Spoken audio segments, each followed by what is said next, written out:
Hello, everyone, and welcome back to the Mouse Club podcast. My name is Marissa, and I am the host of this podcast, so welcome. Thank you so much for joining us.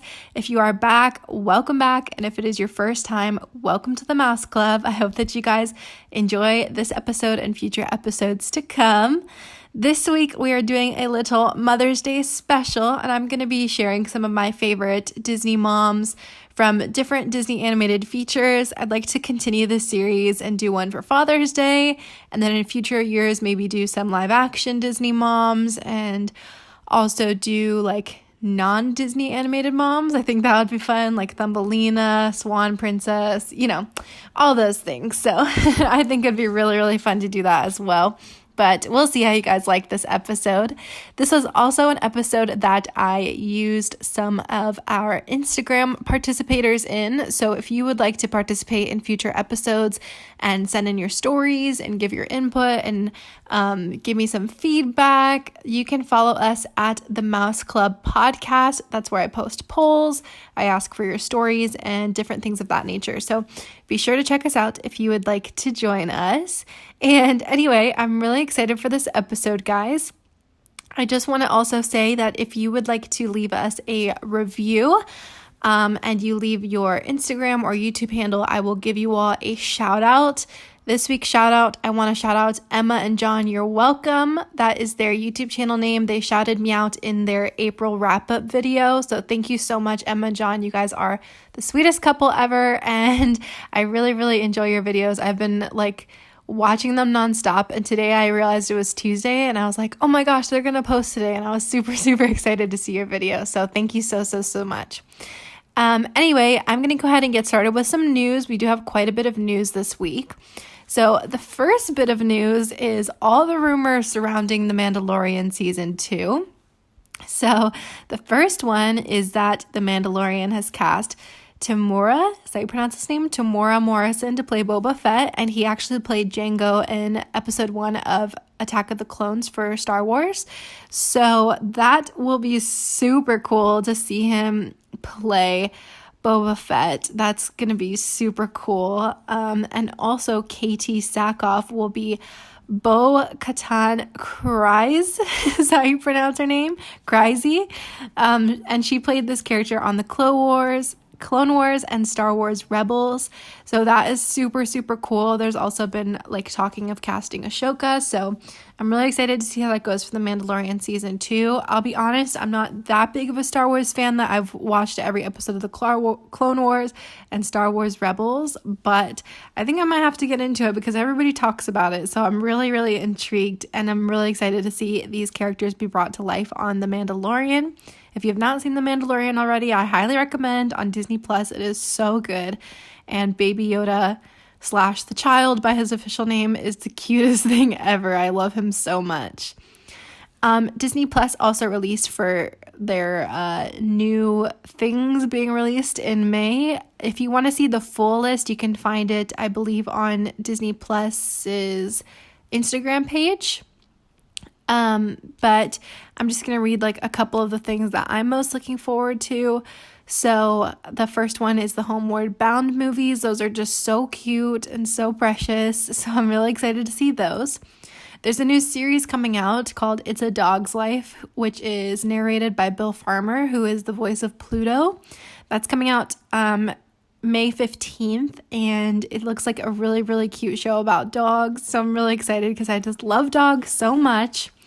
Maleficent, Mistress of Evil is also coming out, which I am really happy about because, to be completely honest, I was not the biggest fan of the first Maleficent movie, so I didn't want to spend the money to go see the second one.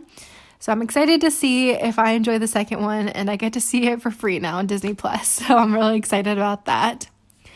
The last one I'm really excited about is on May 22nd. Hello, Dolly will be coming to Disney Plus, and that is one of my all-time favorite movies. If you have not seen it and you are a fan of musicals or just feel-good movies or Barbra Streisand, put it on your list. It is so good. Whenever I'm feeling sad, Hello, Dolly is my favorite. So I'm really, really excited. I do own it on DVD, but it's just so convenient to have it on Disney Plus and to just go in there and pick your movie, So I'm really, really excited. Some news that just came out today is Hamilton Live on Stage. is going to be coming to Disney Plus on July 3rd, which is so incredible to me because I've been wanting to see Hamilton for so long. I've been listening to the album recordings over and over again. And I've been wanting to see the show, but the tickets are just so expensive. So I'm really excited to see it come to Disney Plus on July 3rd. I cannot wait. Some other news related to COVID-19. May 14th, City Walk is going to be partially reopening in Orlando. So if you don't know, that is like basically Universal's version of Disney Springs. You have to walk through it to get to the parks. I have some news about how it's going to be reopening. Parking is going to be complimentary, it says. Right now, Blue Man Group, nightclubs, and Cinemark are going to stay closed. So I guess they're just trying to keep down the number of people in a certain area at a time. They said that there's going to be less tables, less guests available to come into different restaurants and venues. Team members are going to be required to wear face masks. There's going to be temperature checks, all of that going on. So again, I will let you know more info on how that goes on next week's episode. And then last but not least, I have Shanghai reopening. So if you have not heard, Shanghai Disneyland did reopen this week, I believe on the 10th or the 11th, one of those days.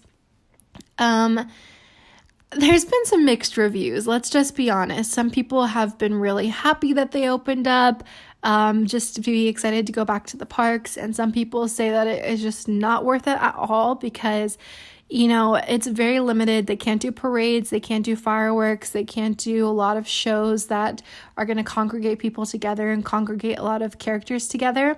They did do a few castle shows, and when they reopened the parks, they had a lot of characters out there. I talked about in my guidelines for the parks reopening video how I was curious what they were going to do with the characters.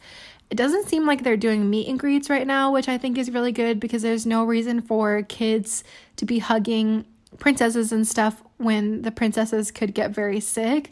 So from what I've seen, it just looks like they're not wearing face masks when they're in their shows or when they were in the grand opening ceremony. However, there were a lot of people very close together, and I know that the staff and everything have to be temperature checked, but it's just still very scary if somebody is asymptomatic or if they are carrying the virus with them to know that so many people are clustered together. So that just scares me. I hope everybody stays really safe. As people are walking into the parks, they are getting their temperature checked in these big tents. It's like a laser/infrared type of like scanner, I guess is the word to say, that they check their temperatures with. And they also have to show health codes in order to get into the park. So this is a new China thing where it's either a green code or a red code, which basically shows your risk of having contracted COVID-19. So it shows like how often you've left the country or different things like that in order to get your green or red. And if you get green, you're allowed to enter the park. If you get red, you're not allowed to enter the park. So that's definitely like interesting and different because I don't know how that's going to work with the United States with our parks, or how it's going to work with Paris, because that definitely seems like a China government thing that's implemented. So I'm not really sure how that's going to work, but it's definitely interesting to see Shanghai and how they've done so far, to see how it might impact us and our parks in the future. The last thing also is that there was tape marked off to keep people 6 feet apart from each other. From what I've seen, it doesn't look like people are following that very well from all the pictures and everything else, but maybe over time people will get a little bit better with that. Some resources I recommend if you want to learn more about Shanghai reopening. I follow at Male on Instagram, Mollay. Her name's Molly. She lives in Shanghai Disney. She doesn't live in Shanghai Disneyland. She lives in Shanghai, but she's an annual pass holder for Shanghai Disney. And she also teaches U.S. history in China. So she's really interesting to look at if you want to read more about what it's like to live in Shanghai right now. So I definitely recommend that. And anyway, that's all the news I have for this week. So next week I will bring back some more information about Shanghai and about Universal City Walk and about Disney Springs. And yeah, I will give you guys an update on that. Alrighty, so getting into our Mother's Day special episode, I wanted to start by reading some of your Instagram responses. I asked you guys who your favorite or best Disney mom / motherly figure is, and I got a couple of responses, so I'm going to share those now. Again, if you do want to participate in future episodes and get a shout out, please follow us at the Mouse Club Podcast. So the first response I got was from at Your Tailored Experience, and she said the mom from Brave, and I so agree with that. I believe her name is Queen Eleanor, if I'm not mistaken. But that movie is so good, and I think that their relationship is so realistic. Just the fact that moms and daughters can have arguments, and there's potential for there to be some disagreements and some hardships throughout the relationship between a mother and a daughter. And I just think it's such a beautiful movie about finding that relationship with your mom again. So I really love that movie. At Backpack Barbs, she said the grandma from Moana. Highly agree with that as well. I love the grandma from Moana. She is so funny. And I just love her because she likes to be different from the crowd. She encourages Moana to follow her own path, but she's not upset if Moana follows the path that her dad has laid out for her. She said that that's really something that she has to decide for herself. And when Moana is on the boat and her grandmother's spirit visits her, that scene makes me cry every time. I'm literally getting tears in my eyes right now just thinking about it. So beautiful. If you have not seen Moana, absolutely have to. It is amazing. So I definitely agree with Barb's on that one. I also love the mom from Moana as well, how when Moana is packing up her bag to go on to the raft and go on her voyage, her mom just comes and gives her a big hug and helps her pack. I think that's like a really beautiful moment. So I really love that as well.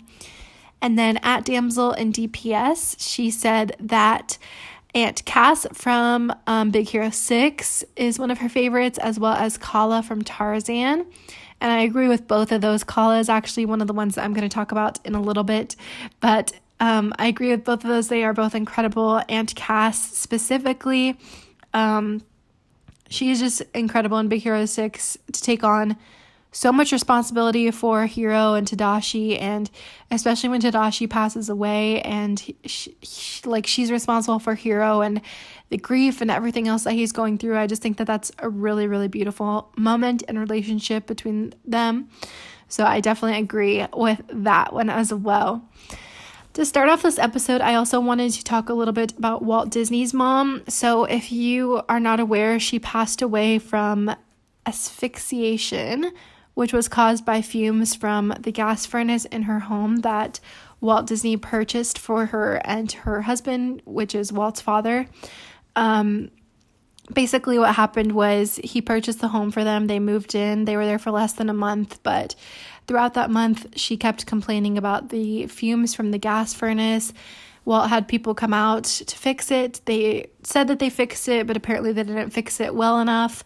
And his mom was writing to her sister, I believe, and said that she was experiencing these fumes and getting sick from it. And eventually, one day, the housekeeper came in, and both his mom and his dad were passed out, unconscious. And so the housekeeper pulled them out onto the grass so they could get fresh air.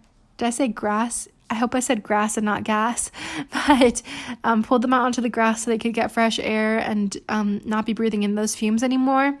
And essentially the hospital came and took them both to the hospital, where his father survived, but unfortunately his mother did not survive.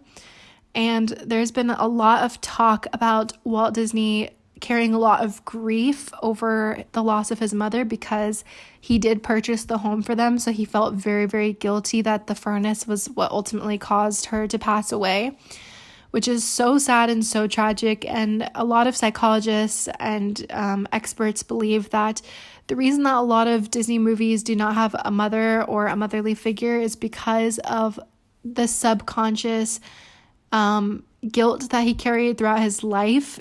They said that he also suffered from mental breakdowns because of the grief and the loss of his mother. So I just think that's really interesting why a lot of earlier Disney movies did not have motherly figures like that. So that is super, super interesting to me while we get into this Mother's Day episode. Of course, I'm not going to be able to list every Disney mom or motherly figure in this episode. I'll probably be doing more of these episodes in the future, like I said at the beginning. But I just wanted to highlight some of my favorite Disney moms and the best Disney moms in my opinion, and I hope that you guys really enjoy. So anyway, let's go ahead and get diving into this list. So like I said earlier, I did want to mention Kala from Tarzan, even though that was shouted out on Instagram as well. Kala is the gorilla from Tarzan that adopts Tarzan and is just the most incredible mother. At the beginning, we see Kala has her own gorilla. What's the name for a baby gorilla? Like a cub? I think that's just bear. So I'm going to say she has her own baby gorilla because I don't know the appropriate term. And unfortunately, the baby gorilla is killed by the tiger from Tarzan. And so we see her going through a lot of grief in the beginning of the movie. And then she hears Tarzan crying because Tarzan's parents were just killed by the tiger. And I think that that's just beautiful that the mom who lost her child and the child who lost his parents come together after the loss by the same tiger and form a family. And Kala just gives him so much motherly love. The scene where Tarzan is looking into the water, I'm already getting teary-eyed. Oh my gosh. When he's looking into the water and he's like trying to make himself look more like a gorilla because he just wants to fit in. And she tells him like how well that he fits in with her and that they have the same heart. It's just such a beautiful scene. So if you have not seen it, you have to see it. Kala is a beautiful example of a Disney mom. So I just love her so much. It's so, so beautiful. And I even love too, like towards the end of the movie when he is deciding if he wants to go back to England with Jane, how she finds him looking through the stuff. Or no, she doesn't find him. She brings him to the treehouse and he gets to see where he's from and gets to wear his father's clothes. And I just think it's beautiful that she was able to let him go and realize that he needed to fulfill his potential as well. And of course, if we've seen Tarzan, we know that ultimately he does decide to come back and stay with the gorillas on the island, which is just beautiful. So love that movie as well and love Kala. Next, I wanted to say Perdita from 101 Dalmatians. She is incredible. I mean, a mom that is traveling across the country to get her pups back is just so beautiful. Pongo is an amazing dad as well, but I'll probably mention him in the Father's Day episode, but we're talking specifically about moms here. So Perdita is just amazing. I love seeing her in 101 Dalmatians, not only in her effort to chase them down and get them back, but also in just seeing her interact with her pups at the very beginning of the movie, and the fact that her and Pongo ultimately adopt all these pups at the end of the movie and just accept them as their own, I think is so, so, so beautiful. So love Perdita. 101 Dalmatians is one of my favorite Disney movies. It is so, so cute. And I read the book a couple years ago and it was so cute as well. So definitely recommend. Next, I wanted to say Chicha from The Emperor's New Groove. She is the mom. She's Pacha's wife. So I wanted to mention her because throughout the movie she's pregnant, but she's still such an amazing mom. Like we get to see her like balancing being pregnant with taking care of her two rambunctious kids already.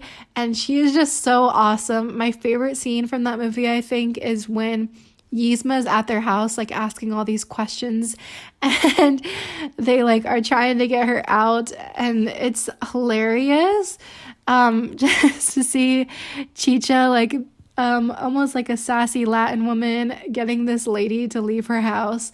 And I just think that that's so cute. And in the end, when she makes Cusco a poncho, I think that that's so sweet as well, that she is basically welcoming him into their family after all the trouble he ultimately caused them. So love Chicha. She's super, super cute. So go check her out if you have not seen The Emperor's New Groove already. I also want to talk about Ariel from The Little Mermaid 2. Ariel, I think, is the only Disney princess that we see have a child, and I think that that's really, really beautiful to be able to see how she interacts with Melody in The Little Mermaid 2.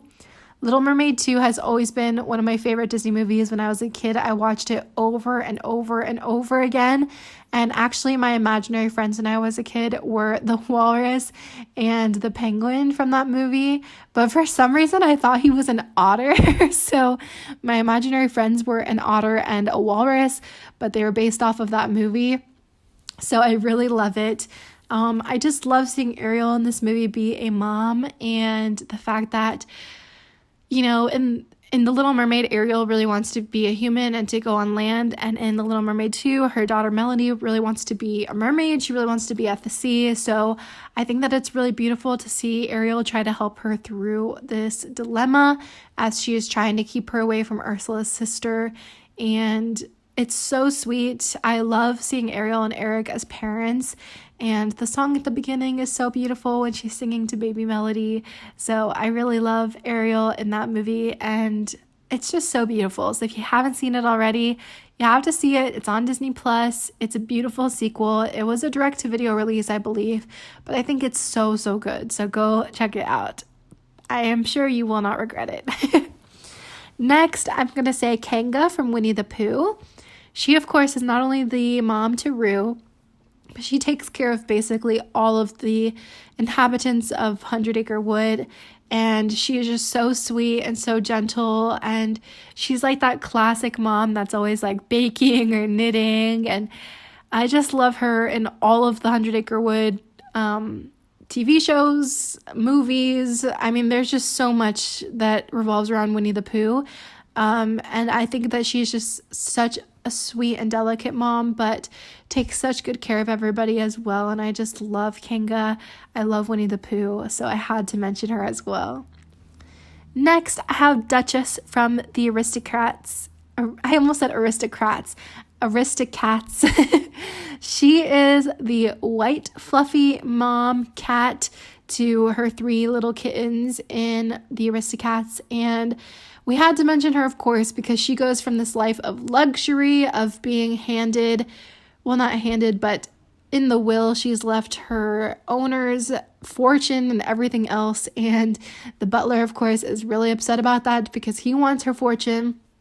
So he basically kidnaps the cats and takes them far away and make sure that they are not able to get the fortune. So I think that Duchess is just such an incredible mom to be taken from this life of luxury into this like state of abandonment basically, and having to get back to the house of her owner and to take care of her cats and kittens the whole time.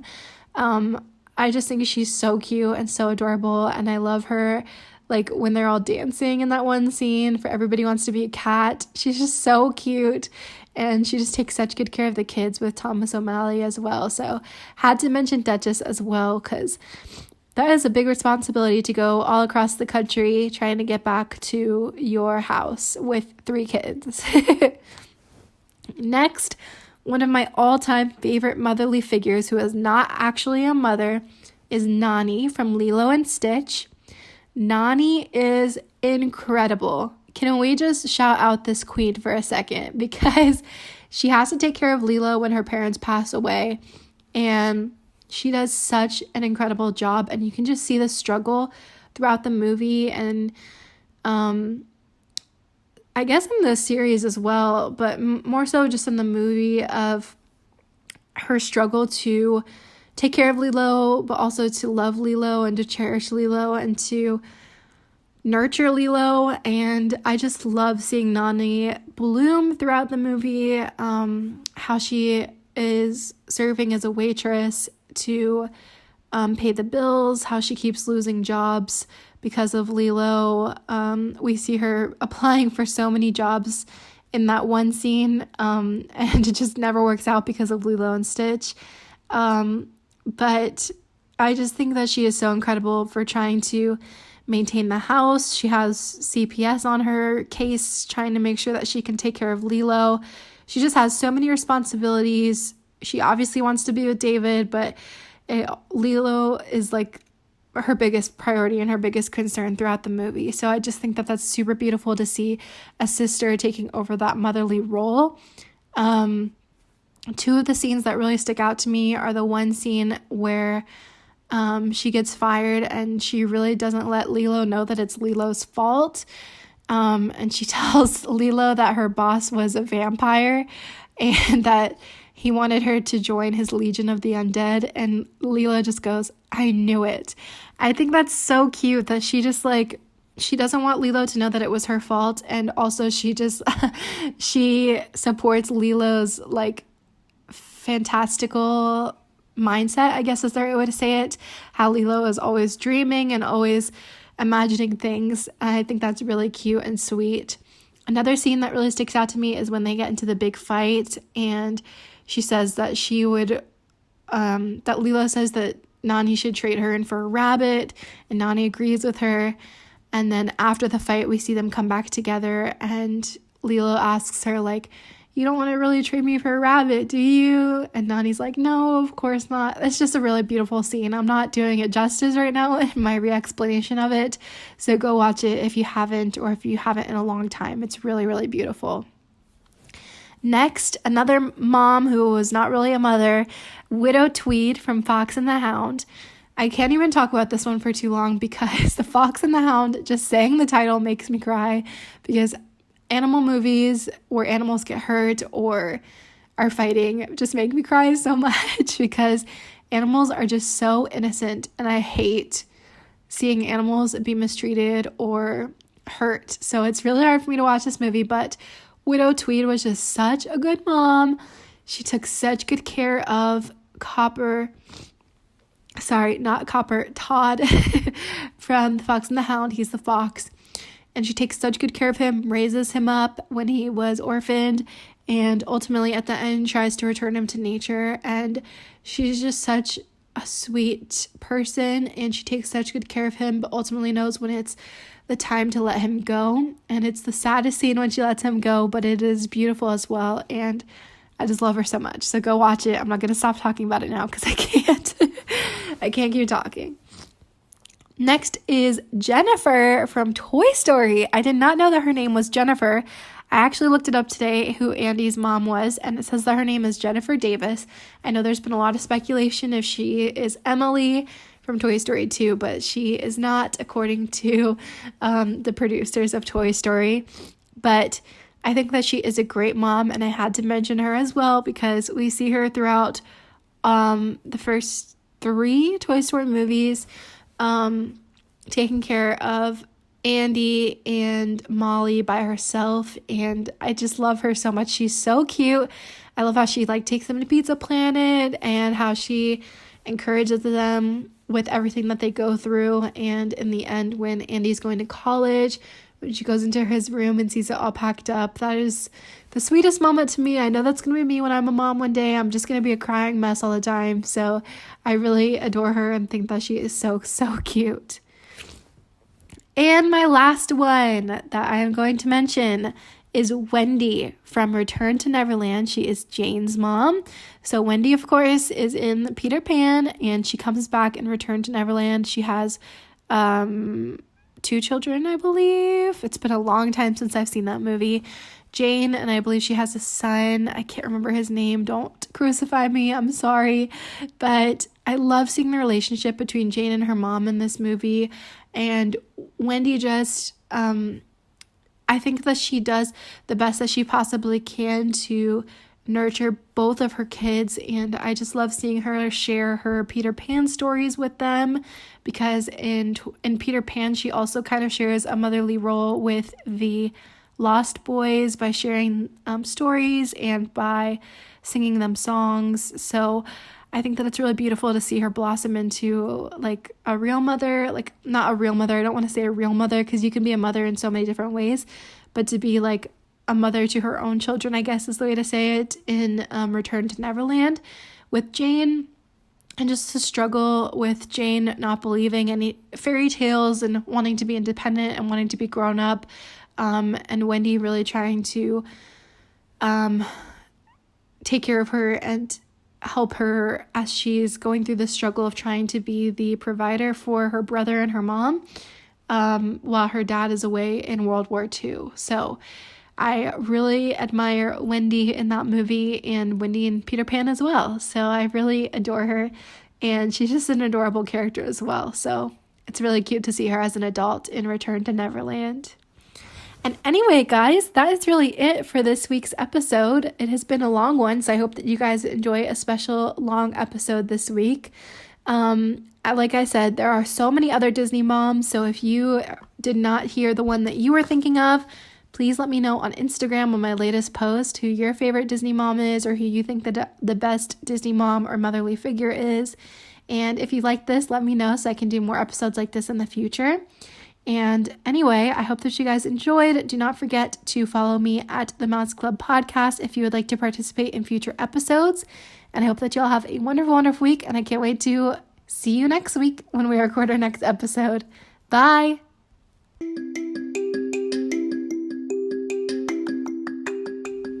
Thank you so much for listening to the Mouse Club Podcast. To find us on Instagram, follow us at the Mouse Club Podcast. You can also find us on Facebook at facebook.com/the Mouse Club Podcast, or on our website, themouseclubpodcast.com, to find all of our episodes, links to our social channels, and our YouTube channel, which will be coming soon.